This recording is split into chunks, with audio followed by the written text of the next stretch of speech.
मु अध्यापक जीवन दास ओडिशा राज्य बेसरकारी अध्यापक कर्मचारी संघर खंड संयोजक।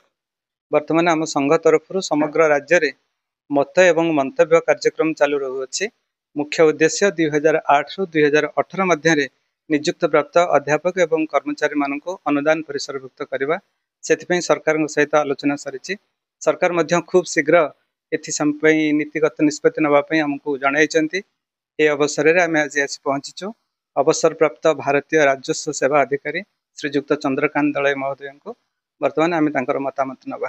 Chandrakant Dalai retired assistant commissioner of customs. वर्तमान राज्य सरकार को मोर विनम्र अनुरोध मुख्यमंत्री उपमुख्यमंत्री एवं शिक्षा मंत्री को यही अण अनुदान प्राप्त शिक्षक शिक्षयित्री एवं से कॉलेज रे काम करुवा समस्त कर्मचारी मानू आर्थिक सहायता दवा दरकार नहीं, तांकर उचित पारिश्रमिक दवाई मोर सविनय अनुरोध।